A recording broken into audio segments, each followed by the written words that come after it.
Přátelé, kamarádíčci, človíčci, smrtelníčci, máme tu pro vás strašlivě důležitý pekelný vzkaz. Zachraňte naše historická strašidla, neboť náš jejich svět je v ohrožení. Dnes a denně musíme přihlížet, jak se nás, české, moravské a slezské, po dlouhá staletí uznávané přízraky snaží převálcovat vymyšlený import příšer. Fuj, Bůh ví odkud. A přitom, jestli pak, přátelé, víte, které jsou vlastně základní druhy našich historických strašidel. A věděli jste, že existuje univerzální ochranný prostředek proti všem druhům strašidel? Chcete znát recept na jeho výrobu?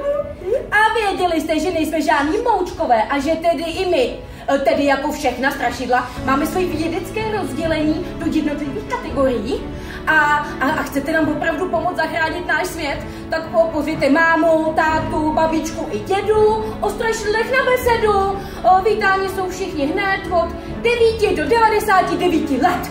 Podpořte tak spolu s námi vydání knih Tajemného světa strašidel a Almanachu strašidel Čech, Moravy a Slezska, nebo naše pekelné možnosti jsou dnes velmi omezené.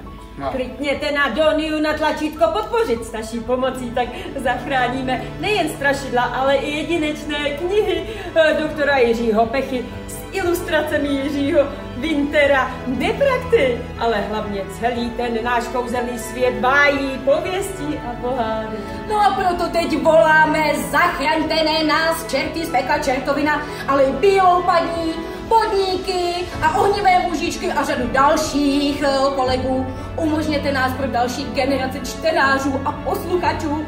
Stačí kliknout na tlačítko podpořit a jako naše poděkování si můžete vybrat svoji odměnu.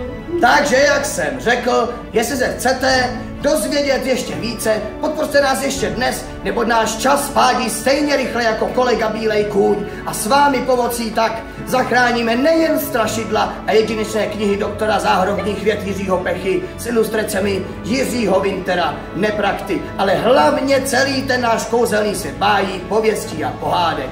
Stačí kliknout na tlačítko podpořit a vybrat si svou odměnu.